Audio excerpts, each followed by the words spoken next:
Hi Nick, how are you going? Welcome in. Good, but yeah, thanks, Ben. Good to be here. Thank you, thank you. So we'll just jump straight into it because I know we don't have long. I appreciate you taking the time out today to have a chat. Um, so the band Make Them Suffer has been around for some time now, over a decade, as far as I can remember. I was a kid Over a back when you decade. guys were starting out. Um, so um, this new album is self-titled. Is this the defining moment for the band? Um, Defining moment for the band. I'm really not sure. It's not what we were thinking about when we Mm, chose to self-title the album. mm, Um, but I can tell you this. I feel like this is our final form. mm. Everyone in the band, I can speak on behalf of the band when I say that as well. Yep. I mean, for the rest of the members in the band, I can speak on their behalf when I say that. Mm-hmm. And for the first time in 10 years, it feels like all the pieces have been filled, especially when Alex joined the band. Until Alex joined the band, it felt like there was always something that was missing. And, I could be here for 3 hours explaining the entire story and, why things are the way they are. But Yep. in short, when Alex joined, it completed our puzzle. She came in, matched all our DNA, and she brought life back into the band Mm. at a time that was so important. Like we were that close to breaking up. Mm. We were so close to breaking up, and she joined. And when she joined, it seemed like we were taking a series of W's. Yep. Doom Switch came out, Yep. and we had positively unanimous feedback based off that song.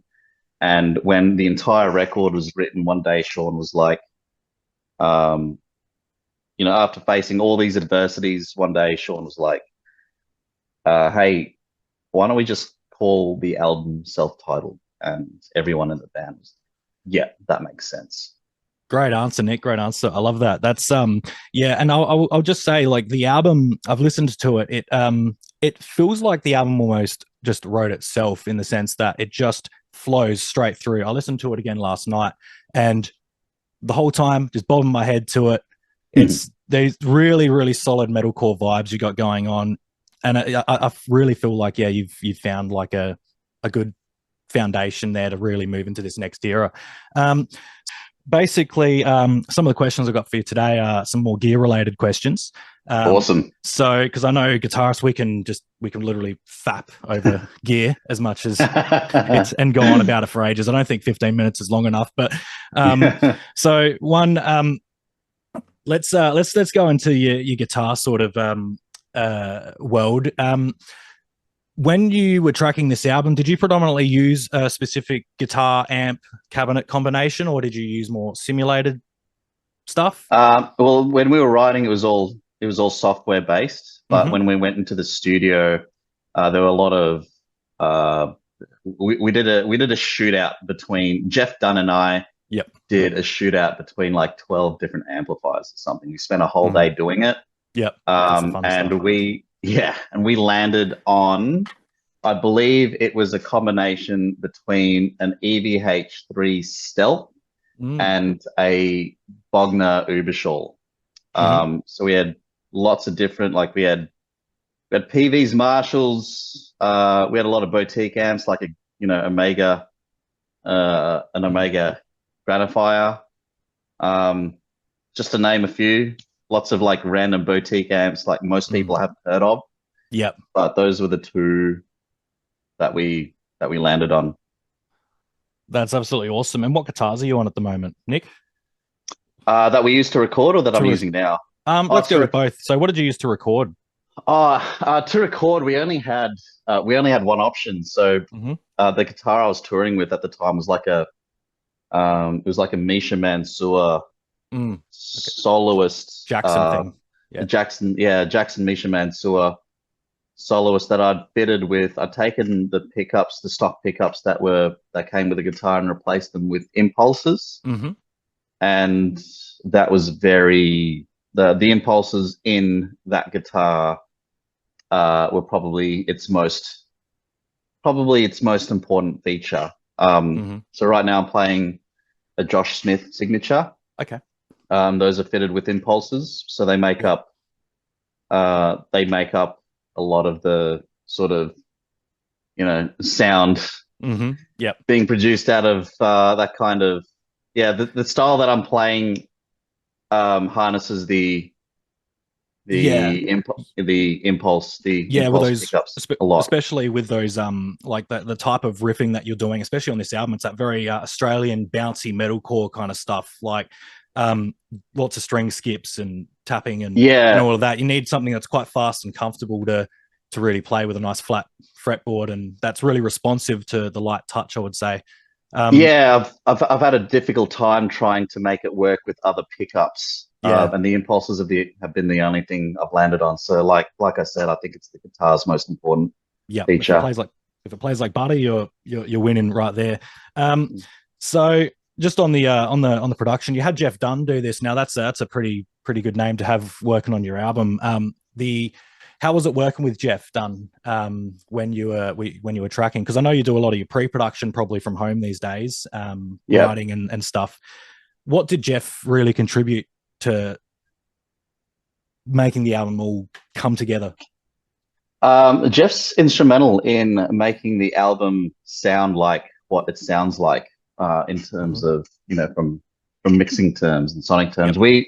We've had history with Jeff since way back in like Neverbloom days. Yep. And things sort of came around full circle when we did the record with Drew Falk in 2019, and Jeff happened to be Drew Falk's assistant, and that was our first sort of meeting, side to side. I got to know Jeff over 2 or 3 weeks, where I was tracking guitars with him, every day for 2 weeks.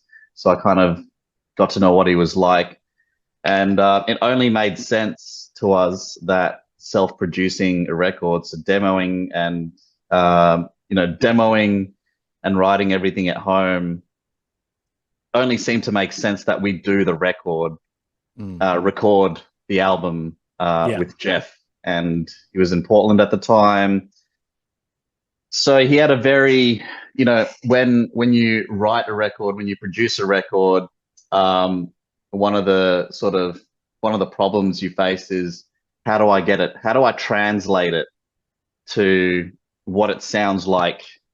From your head, how I'd imagine it. And yeah. a lot of people sort of fall is that they fail to translate what they have produced, because the engineer and the producer might be on two completely different planets. And Jeff, because we've known him for the longest time, I've kind of like, a lot of the writing process, everything,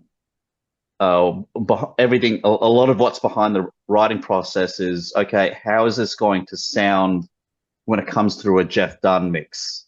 You know what I mean? And knowing how Jeff works, we're able to sort of harness that and like apply it to our writing. Yeah, that's awesome. I love always asking a producer's question, because I jump into that a little bit myself, and it's a whole world in and of itself. Just really, when you get into writing an album and doing it all on your own, it's a lot of work, and when you can have someone just get that drive and focus to finish it off. And because it seems like, I think the first single from this came out a few years ago, probably during the pandemic, which was Doom Switch. So it's definitely been a good few years before I think this has come together, and well done on it. It's a really solid album. I've enjoyed it. So you guys have been touring on it. You've had a couple of big tours coming through. I think you did one with Bring Me the Horizon recently. I might have been at that one, and then you've just come off an Australian tour. Where are you off to next? We've got New Zealand and across Europe. Nice. Yep. We've got New Zealand and Europe to finish off the year, I believe. So we're 2 weeks. We're in Europe for 2 weeks with Berry tomorrow. So we've done a sort of a tour swap thing where we've brought them over to perform as main support in Australia, and they're bringing us back over to UK and Europe to do the same thing with them. And they're doing like sort of the same level rooms, if not bigger. So 2,000 to 4,000 cap rooms. So pretty much the exact same tour, just over in Europe. Yeah, that'll be the You got a lot of shows booked. I mean, Europe's a big deal when you're touring over there. You must get homesick when you've been over there for a long period of time. What is it like? What is it like touring over there? in Europe. Yeah, in Europe. Yeah, yeah. Because I've never been. Everyone in the band will give you a different answer. Mm-hmm. I personally love Europe. It's one of my Yep. favorite places in the world. Yep. I think that they have just got everything together. Everything's in order, and things are where they should be. Mm-hmm. Um, but yeah, you ask the other people in the band, and they might not agree with some of the things I say about Europe. I think there's a language barrier thing that a lot of people can't get past. Yep. In some countries, It's even harder when you've got an Australian accent and you start talking. yeah, Like, what do you mean? yeah, exactly. But in terms of like how people receive you, it shows there. It's a lot different from what it is in America and Australia. I tend to think that America, Australia, and the UK are very similar in terms of how they view bands. In Europe, it's much different, and I think it's because it is. I think it's a lot. It's because a lot of different bands toured through there all the time, and you really have to have a different thing. Over there. I think Australian bands really they do well because we do have our own sort of sound, especially with metalcore. I think we do it better than anyone else here, actually. I think we do too. We have a really solid foundation, and you can see that when bands like Parkway used to tour around through there, and they really, I think, set that foundation for a lot of metalcore to come through Europe. But yeah, we're running just out of time in a sec, so I'll just say, Nick, thank you very much for having a quick chat today. It's been awesome have a chat, and we will be seeing you. Hopefully, I'm from Adelaide, so you probably won't be back for a while, but I hope to see you soon over there. And I've definitely been to a few of your shows in the past and had a great time every time. And I can't recommend it. I always recommend it to anyone who comes. Go see Make Them Suffer. Absolutely. Really, really fun time in the pit over there.